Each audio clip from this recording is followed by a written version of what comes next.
आइए दोस्तों, पिछले वीडियो को जहाँ तक हम लोग पूरा किए थे उसे आगे बढ़ाते हैं और आगे की चीज़ों को समझते हैं। पिछले वीडियो में हम लोग पुराण तक पहुँचे थे, याद होगा आपको।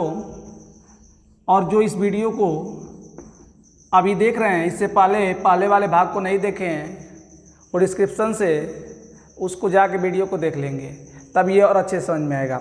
पुराण तक हम लोग पहुँचे थे और आपको हम बताए थे कि इसको 3 रूप में हम लोग देखे थे। एक हुआ था ऋणात्मक, एक आपका हुआ था ऋणात्मक, एक हुआ था आपका धनात्मक, और बीच में हमने शून्य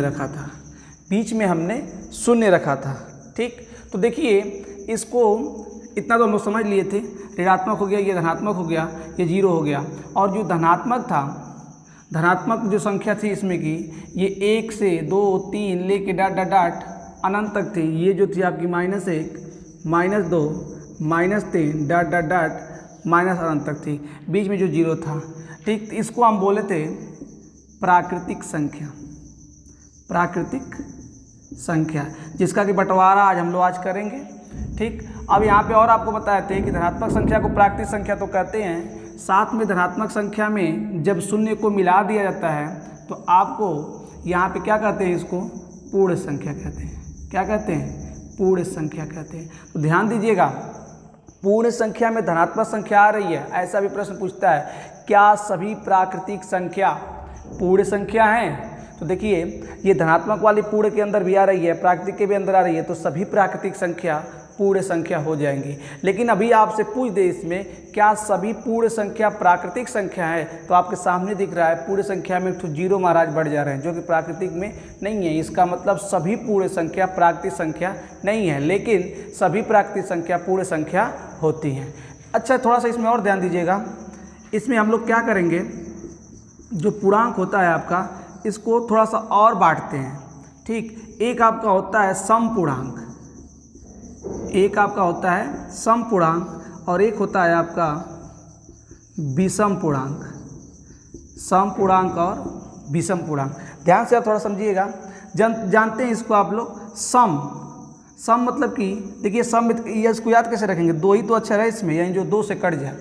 जो पूर्णांक, देखिए हम इसको सम पूर्णांक कर रहे हैं, ना कि सम संख्या कह रहे हैं। सम पूर्णांक क्या होता है? जो 2 से कट जाए। यानी कि यहाँ पे आपका हो जाएगा 2 4 6 8, आगे बढ़ता चला जाएगा। और इधर आपका आएगा -2 -4 -6 -8। ये सब किस में आएंगे? आपके सम पूर्णांक में आएंगे। ठीक है, सम पूर्णांक आपका आ जाएगा। और उसी के साथ साथ विषम का देख लेंगे तो यहाँ पे आपका क्या आ जाएगा? 1 3 5 7 डाट। इधर क्या आ जाएगा? -1 -3 -5 -7 डाट। तो विषम पूर्णांक समझ लेंगे, यानी कि वे पूर्णांक जो 2 से पूर्णतः विभाजित नहीं होता है उसे विषम पूर्णांक कहते हैं, लेकिन वह पूर्णांक जो 2 से पूर्णतः विभाजित होता है उसे सम पूर्णांक कहते हैं। ठीक, लेकिन देखिए बीच में हमने छोड़ा है, आपको 0 को छोड़ा हुआ है। इसको ध्यान समझिएगा। अनेक किताबों में देखेंगे, चाहे लगभग सभी किताबों में आप देखेंगे तो 0 जो कहता है हर किताब में कि 0 न तो सम है और न ही विषम है। हर जगह आप देखेंगे कि 0 के लिए कहेगा न तो सम है न ही विषम है। लेकिन ध्यान दीजिएगा, जो 0 होता है ये सम के गुणों का पालन करता है, सम के हर एक नियम का पालन करता है, सम के हर एक नियम का पालन करता है ये, तो इसलिए इसको हम सम पूर्णांक कह सकते हैं। ठीक, किताबों में तो दिया है कि नहीं है, लेकिन आप इसको मान लीजिए कि कहते हैं। क्या कहते हैं? इवन इंटीजर कहते हैं, सम पूर्णांक कहते हैं, क्योंकि हर एक सम के जो सम के गुण होते हैं सम पूर्णांक के, उसके हर एक गुण को ये पालन कर देता है। जैसा कि थोड़ा सा और आगे अगर बढ़ेंगे अभी तो आपको हम प्रूव करके दिखाएंगे कि किस प्रकार से ये जो सम संख्या है 0 जो है सम पूर्णांक है।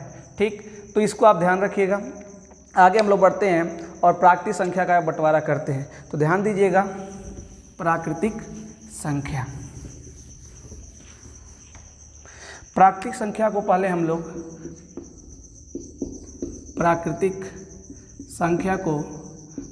लोग दो भाग में बांट लेते हैं। ठीक, एक होता है आपका अभाज्य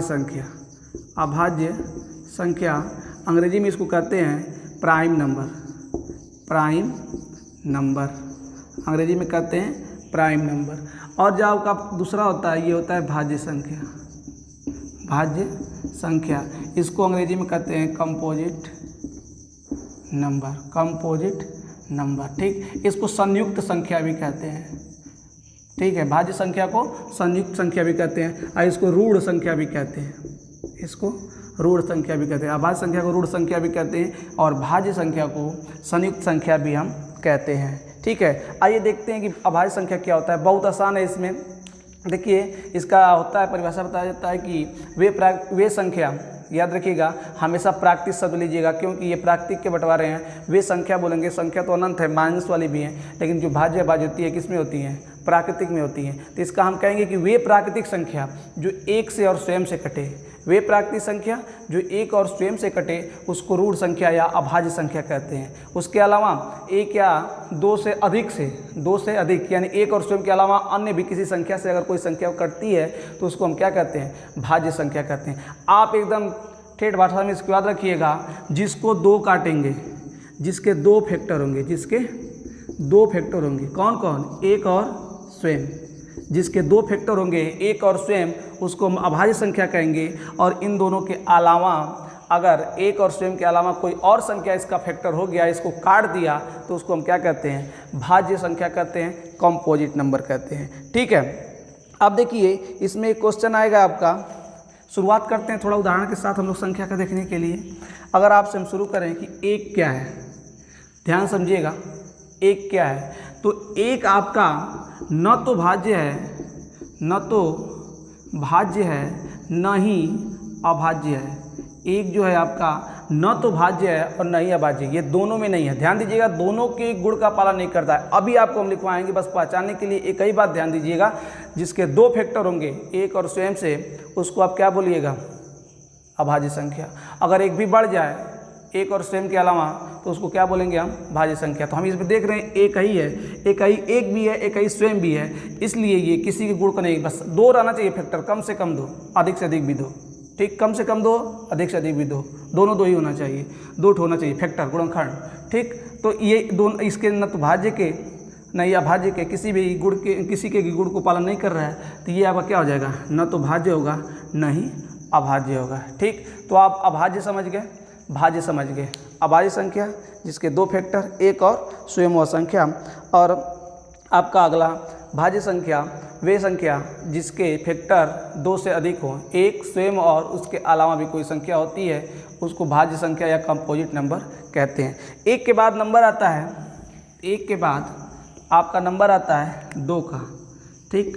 तो दो भी ये एक से कटेगी और दो से कटेगी। तो आप देख रहे हैं साफ साफ ये कैसी संख्या है? जिसके अधिक से अधिक, कम से कम, कितने फैक्टर? दो फैक्टर, उसको क्या कहते हैं? अभाज्य कहते हैं। क्या कहते हैं? अभाज्य कहते हैं। और ये देखिए दो से विभाजित भी है तो इसको क्या कहेंगे? सम अभाज्य। यानी कि दो एक ऐसा इकलौता संख्या है जो सम अभाज्य है, जो सम अभाज्य। थोड़ा देखिए इसमें बताएंगे आपको कुछ और, इसलिए इसमें दबाव दे रहे हैं आपको। सम अभाज्य है। एक बात ध्यान रखिएगा, दो के अलावा जितनी भी अभाज्य संख्या होंगी, दो के अलावा पूरी संख्या में जितनी भी अभाज्य संख्या होंगी वो क्या होंगी? विषम। क्या होंगी? विषम होंगी। दो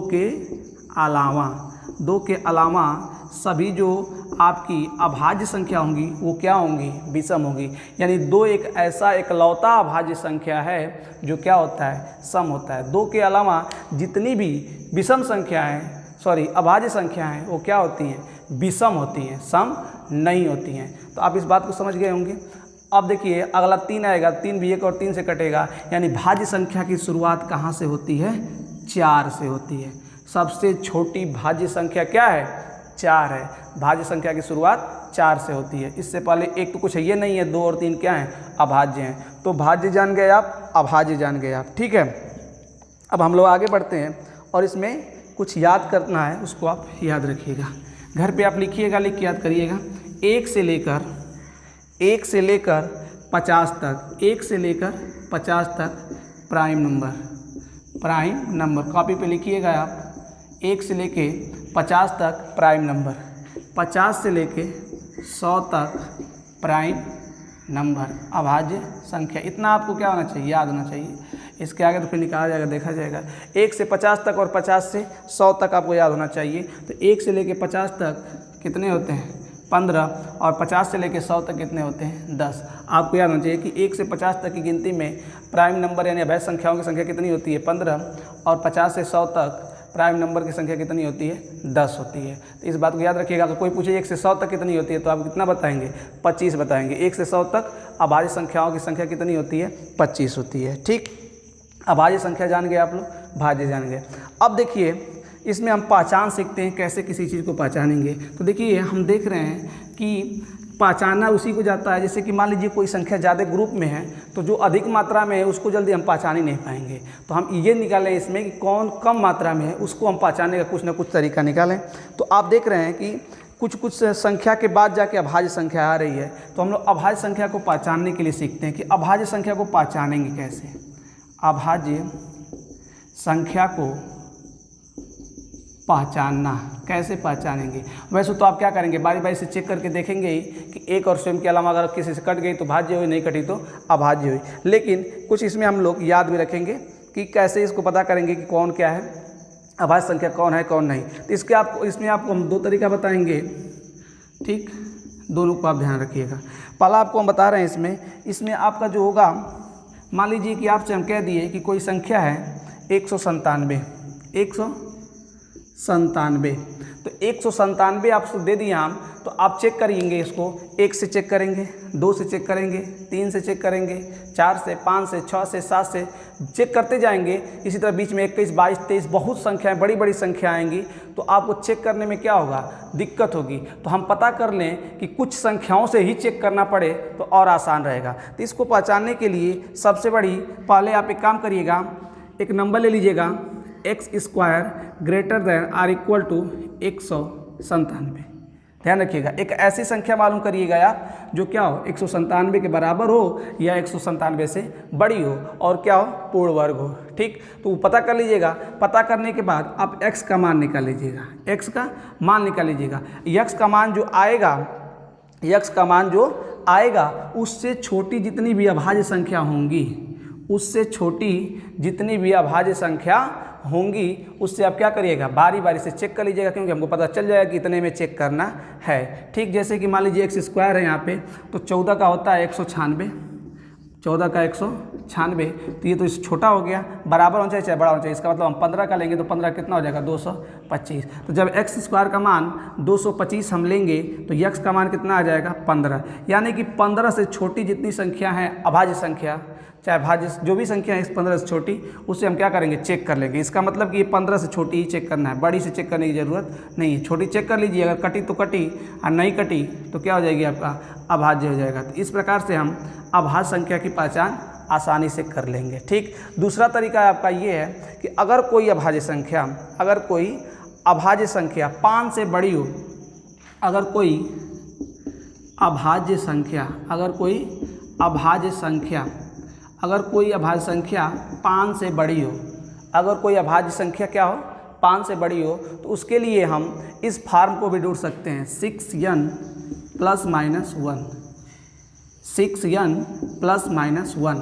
अगर कोई संख्या 5 से बड़ी हो और 6n ± 1 के फार्म में हो, रूप में हो, तो उस संख्या को हम 6n ± 1 के फार्म में हो अगर कोई संख्या, तो उसको हम क्या कहेंगे अभाज्य संख्या कहेंगे। इस तरह से हम पहचान कर सकते हैं आसानी से कि अगर कोई संख्या इस फार्म में है तो उसको अभाज्य संख्या कहेंगे, इस फार्म में नहीं है तो अभाज्य संख्या नहीं कहेंगे। तो आपने देखा इसमें अभाज्य संख्या को पहचानना इस तरह भी आप कर सकते हैं। जैसे कि ये तरीका क्या काम करेगा कि 197 का हम चेक करेंगे किससे किससे चेक करें, इतनी संख्याएं 197 से छोटी किससे किससे चेक करेंगे, तो हम पता कर लें कि नीचे किससे किससे चेक करना है। तो उसके लिए संख्या मिल जाएगी 15 से छोटी, तो 15 से छोटी जो संख्या है उनसे बारी बारी से क्या कर लेंगे चेक कर लेंगे, बड़ी चेक करने की जरूरत ही नहीं पड़ेगा।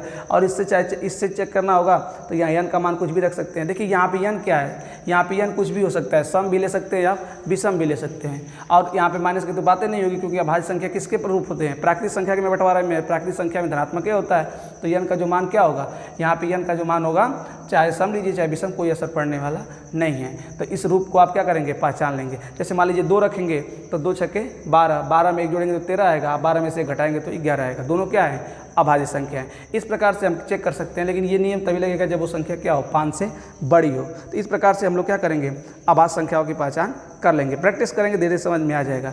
अच्छा ये बताइएगा, इसको आप नोट भी कर लीजिए। अगर आपसे हम पूछें कि किसी अभाज्य संख्या में, किसी अभाज्य संख्या में, नोट करिएगा आप, किसी अभाज्य संख्या में अगर हम 6 से भाग दें, किसी अभाज्य संख्या में अगर हम 6 से भाग दें तो शेष क्या बचेगा। अगर किसी अभाज्य संख्या में हम 6 से भाग दें तो शेष क्या बचेगा। देखिए इसको हम लोग समझते हैं, कभी भी जो ये अभाज्य संख्या होगी तो किस फॉर्म में होगी, 6n ± 1। तो कह रहा है कि इसमें अगर 6 से भाग दिया जाए तो शेष कितना बचेगा। तो ध्यान दीजिएगा, अगर यहाँ पे आप देख रहे हैं कि अगर 6 से हम भाग दे रहे हैं तो ये 6 वाला 6 कट जाएगा, एक शेष +1 बच रहा है और एक शेष -1 बच रहा है, एक शेष +1 बच रहा है और एक शेष -1 बच रहा है। लेकिन माइनस में तो कोई होता नहीं है, तो उसमें क्या करेंगे, +6 जोड़ देंगे तो कितना आ जाएगा, 5। यानी कि किसी भी अभाज्य संख्या में अगर हम 6 से भाग देंगे तो हमेशा शेष क्या बचेगा, या तो 1 बचेगा या तो 5 बचेगा, या तो 1 बचेगा या तो 5 बचेगा। अगर किसी भी अभाज्य संख्या में हम 6 से भाग देंगे तो, और चेक भी कर लीजिएगा आप इसमें कि क्या भाग देने पर किसी अभाज्य संख्या में 6 से कितना बच रहा है। तो इसको आप परेशान नहीं होगा, क्योंकि ये पूछ देगा बिना अंक किसी संख्या को दिए, डायरेक्ट कहेगा कि अभाज्य संख्या में भाग दीजिए। तो टाइम वेस्ट करने की जरूरत नहीं है, क्योंकि यहाँ पे साफ साफ दिख रहा है कि जिसमें कोई संख्या दिखती है वो संख्या उससे संख्या से क्या होती है, पूर्णतः विभाजित हो जाती है। अगर इसमें 6 दिख रहा है तो ये 6 से हिस्सा कट जाएगा, यहाँ पे 1 बचेगा और यहाँ पे एक -1 बचेगा। तो -1 को हम क्या कर सकते हैं, +1 +6 करके 5 ले लेंगे, क्योंकि ऋणात्मक तो होगी नहीं शेषफल, धनात्मक ले लेंगे क्योंकि 2 होते हैं इसमें। इस प्रकार से हम लोग अभाज्य संख्या और भाज्य संख्या सीख लिए। अगला इसमें हम लोग देखते हैं सअभाज्य संख्या किसे कहते हैं। अगला इसमें हम लोग देखेंगे सअभाज्य संख्या किसे कहते हैं। सअभाज्य संख्या, सअभाज्य संख्या, देखिए सअभाज्य संख्या को हम लोग आपेक्षिक संख्या भी कहते हैं। सअभाज्य संख्या को हम लोग आपेक्षिक अभाज्य संख्या भी कहते हैं। आपेक्षिक अभाज्य संख्या भी कहते हैं। सअभाज्य संख्या को हम लोग आपेक्षिक अभाज्य संख्या भी कहते हैं, ठीक, क्योंकि उसके गुण को ये भी क्या करता है, पालन करता है। देखिए सअभाज्य संख्या क्या करता है कि वे दो संख्याएं, ठीक, जिनका मौसा 1 हो।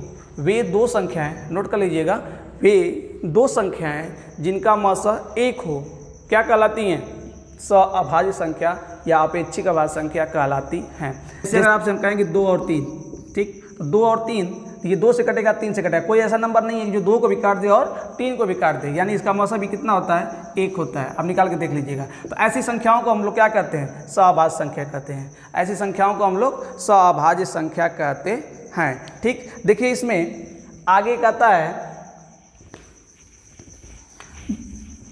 अगले जुड़वा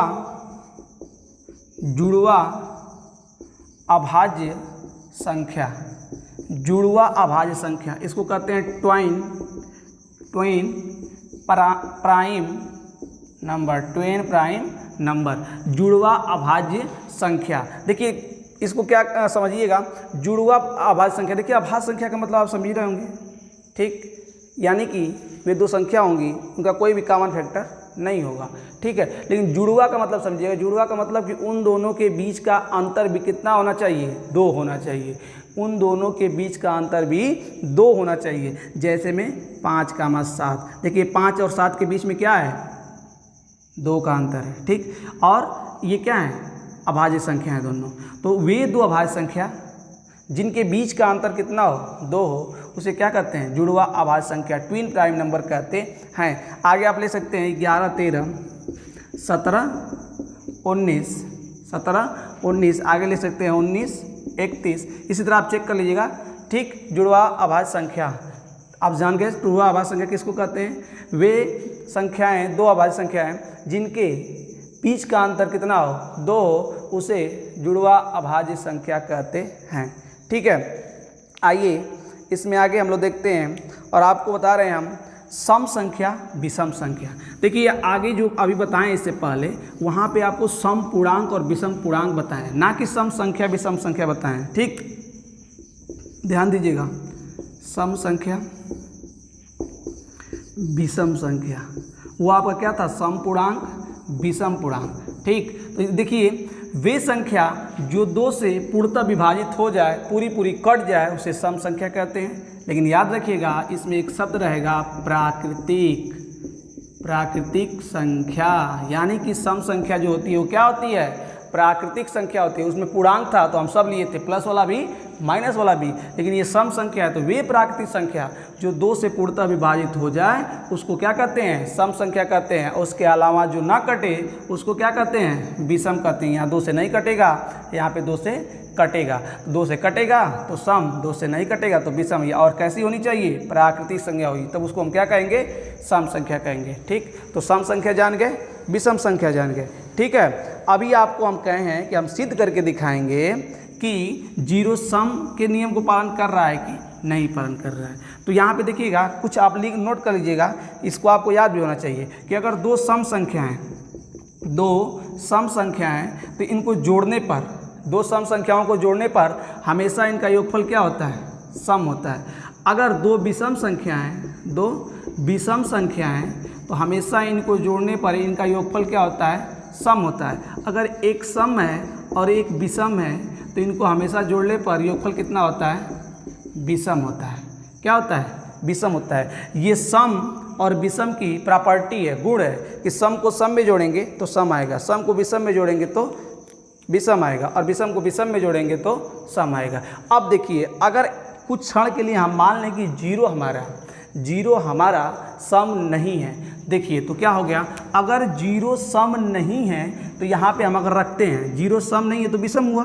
तो अगर मान लीजिए कि जीरो के यहाँ पे हम रख दिए और यहाँ पे विषम आपकी क्या रख दिए, 3 रख दिए, तो अब बताइए 3 और जीरो को जोड़ने पे क्या आएगा, 3 आएगा, जबकि 3 क्या है, विषम संख्या है, होना क्या चाहिए, सम। यानी कि ये प्रॉपर्टी गलत कर देगा। अगर यहाँ पे हम यहाँ पे ले लें 0, यहाँ पे ले लें 5, नहीं सम लेना है तो 4 ले लें, तो 4 में 0 जोड़ेंगे तो कितना आएगा, 4 आएगा। 4 क्या होता है, सम होता है, जबकि होना क्या चाहिए, विषम। तो इसका मतलब आपने देखा कि ये क्या कर रहा है, विषम का तो पालन कर नहीं रहा है। यानी अगर यही देखिए आपके सामने, इसको सम के जगह पे रखेंगे तो ये सभी प्रॉपर्टियों को क्या करेगा, संतुष्ट कर देगा। जैसे यहाँ पे 0 रख दिए, यहाँ पे 4 रख दिए, 0 4 4, सम को पालन कर दिया ना। अगर यहाँ पे 0 रख दिए, यहाँ पे 5 रखिए, 5 0 5, विषम को पालन कर दिया। इसका मतलब इन सब के माध्यम से हम समझ सकते हैं कि जो संख्या 0 है ये क्या है, एक इवन है, इवन इंटीजर है, सम पूर्णांक है। ठीक है, उसके गुणों को पालन कर रहा है। लेकिन अक्सर देखेंगे तो हर जगह मिलेगा आपको लिखा हुआ कि 0 आपकी सम या विषम कुछ भी नहीं है। ठीक है, आइए आगे देखते हैं। इसमें आगे हम लोग देखेंगे, अच्छा इसको जोड़ वाला हम देखें, गुणा वाला देख लें कि अगर 2 संख्या है सम की और सम की, तो गुणनफल इसका कैसा होगा, एक सम है और एक विषम है तो इसका गुणनफल क्या होगा, और अगर आपका दोनों विषम है तो इनका गुणनफल क्या होगा। ध्यान समझिएगा, सम का सम में गुणा करेंगे तो हमेशा क्या आएगा, सम आएगा। सम का सम में करेंगे तो हमेशा क्या आएगा, सम आएगा। विषम का विषम में करेंगे तो हमेशा क्या आएगा, आपका विषम आएगा, हमेशा विषम आएगा। और विषम का विषम, सम और विषम लिखा है ना यहाँ पे, तो सम का विषम में करेंगे तो सम आएगा, लेकिन विषम का विषम में करेंगे तो विषम आएगा। ध्यान समझ लीजिए, सम संख्या का सम संख्या में गुणा करेंगे तो सम ही आएगा, सम का विषम में करेंगे तो सम आएगा, और विषम का विषम में करेंगे तो विषम आएगा। ठीक, तो ये बात आप याद रखिएगा। अच्छा एक बात और इसमें आप ध्यान रखिएगा, इसमें इसको आप बढ़िया से नोट कर लीजिएगा कॉपी वॉपी पे, कि कहीं भी अगर ये कहे कि 3 अभाज्य संख्या हो, 3 अभाज्य संख्या बताइए जिनका योगफल कोई सम संख्या है। ध्यान दीजिएगा, इसको नोट कर लीजिएगा, अभी नोट करवा देंगे हम, कि अगर आपसे कहे कि 3 ऐसी हमको अभाज्य संख्या बताइए जिनका योगफल भी एक सम संख्या है, तो कन्फर्म वहाँ पे एक संख्या आपकी क्या होनी चाहिए, 2 होनी चाहिए। एक संख्या आपकी क्या होनी चाहिए, 2 होनी चाहिए। अगर 2 को नहीं लेंगे तो कभी भी 3 विषम अभाज्य संख्या को जोड़ने पर कभी भी सम योगफल नहीं आएगा, क्योंकि आप देख रहे हैं यहाँ पर विषम है ठीक। विषम मान लीजिए 3 ठो विषम लिए हैं तो 2 विषम को जोड़ेंगे तो सम आ जाएगा,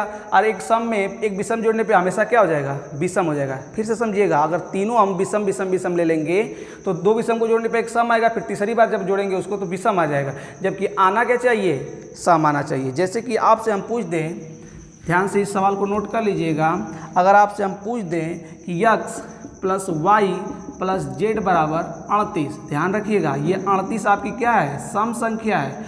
38 जब 3 को दे के 38 दे देगा तो आप एकदम कंफर्म कर लीजिए इसको कि हमेशा इसमें से एक संख्या 2 होनी चाहिए। अगर एक संख्या इसमें से 2 नहीं होगी तो ये बैठ ही नहीं पाएगा, क्योंकि अगर तीनों विषम ले लेंगे तो विषम 3 बार जोड़ने पर कभी सम नहीं आएगा, क्या आएगा, विषम आएगा, जबकि यहाँ पे आया क्या है, सम। तो आप इसको नोट कर लीजिए, नोट करके इसमें नोट कर लीजिए आगे कि अगर किसी संख्या में अगर 3 अभाज्य संख्याओं का योग सम हो तो उसमें से एक संख्या 2 अवश्य होगी, ठीक। 3 अभाज्य संख्याओं का योग अगर सम हो तो उसमें से एक संख्या 2 अवश्य होगी, ठीक। आज का इसमें हम लोग 2 टॉपिक और बचा है, उसको देख लेते हैं, उसके बाद नेक्स्ट वीडियो में देखेंगे। देखिए इसमें क्या होता है, अगला इसमें पूछ रहा है परफेक्ट नंबर किसको कहते हैं। तो परफेक्ट नंबर किसे कहते हैं, तो ध्यान दीजिएगा, परफेक्ट नंबर वे नंबर होते हैं, नंबर मतलब संख्या, परफेक्ट पूर्ण संख्या, पूर्णतः, सवाल में अक्सर पूछ देता है पूर्णतः देके, होल नंबर देके पूछ देगा, कहेगा कि बताइए कि इस निम्नलिखित में से परफेक्ट नंबर कौन है। तो आपको जानना पड़ेगा कि परफेक्ट नंबर किसको कहते हैं। तो अगर कोई संख्या है तो उसका गुणनखंड करिए, गुणनखंडों का योग उस संख्या को छोड़कर, ध्यान सुनिए, अगर किसी संख्या के गुणनखंडों का योग उस संख्या को छोड़ के जो योग है उस संख्या के बराबर होगा तो उस संख्या को हम लोग क्या कहते हैं, परफेक्ट नंबर कहते हैं। फिर से नोट कर लीजिए, यदि किसी संख्या के गुणनखंडों का योग, यदि किसी संख्या के गुणनखंडों का योग उस संख्या को छोड़कर संख्या के बराबर है तो वो संख्या परफेक्ट नंबर कहलाती है।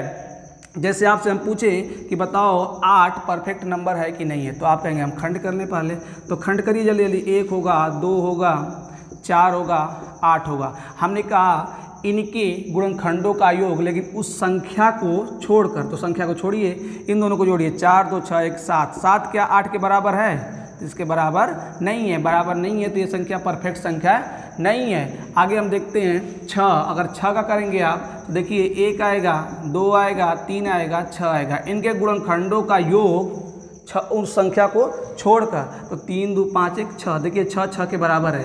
यानी हमने बोला कि किसी संख्या के गुणनखंडों का योग उस संख्या को छोड़कर अगर उस संख्या के बराबर है तो वही संख्या आपकी परफेक्ट संख्या होती है। तो परफेक्ट संख्या आप समझ गए होंगे। अगर 6 पूछ रहा है तो खंड कर लिए, 3 2 5 1 6, जोड़ने पर 6 हो गए। इसी तरह अगला भी देख लेते हैं, एक तो 28, 28 का करिए तो 1 हो जाएगा, 2 हो जाएगा, 4 हो जाएगा, 7 हो जाएगा, ठीक, 1 2 4 7 14, अगला आपका 28 होगा, तो 28 को लेना नहीं है, जोड़िए 7 14 7 21 21 4 25 25 3 28, इसको जोड़ने पर कितना आ गया 28, और 28 किसके बराबर है 28 के, यानी कि ये भी क्या है आपकी परफेक्ट संख्या है, ठीक। परफेक्ट संख्या पहचान गए आप। अब देखिएगा इसमें आप शायद ही सुने होंगे, चाहे सुने भी होंगे, अगला होता है रामानुजन संख्या किसको कहते हैं। रामानुजन संख्या किसे कहते हैं, ध्यान समझिएगा, रामानुजन संख्या किसे कहते हैं। तो ऐसी न्यूनतम प्राकृतिक संख्या, ऐसी न्यूनतम प्राकृतिक संख्या जिन्हें 2 संख्याओं के घनों के रूप में लिखा जा सके, जिन्हें 2 संख्याओं के घनों के रूप में लिखा जा सके, उसे हम क्या कहते हैं, उसे हम रामानुजन संख्या कहते हैं। ध्यान दीजिएगा कैसे, अगर मान लीजिए अभी बात करें हम 1729 का, तो 1729 को हम 1 का क्यूब प्लस 12 का क्यूब भी लिख सकते हैं, क्योंकि 12 का क्यूब 1728 होता है, 1728 में 1 जोड़ देंगे तो 1729 हो जाएगा, ठीक। और इसको हम 9 का क्यूब प्लस 10 का क्यूब भी लिख सकते हैं, ये 729 होता है और ये 1000 होता है, जोड़ने में कितना हो जाएगा 1729। यानी कि जो 1729 है ये कैसी संख्या है, रामानुजन संख्या है, ठीक। तो वे न्यूनतम प्राकृतिक संख्या जिनको 2 संख्याओं के घनों के रूप में 2 रूप में लिखा जा सके, ध्यान समझिएगा, 1 रूप नहीं 2 रूप, अगर वे न्यूनतम संख्या जिसको दो संख्याओं के घनों के योगफल के दो रूप में लिखा जा सके उसको हम क्या कहते हैं, रामानुजन संख्या कहते हैं। उसको हम लोग रामानुजन संख्या कहते हैं। ठीक, आज के लिए दोस्तों रहने देते हैं इतना ही।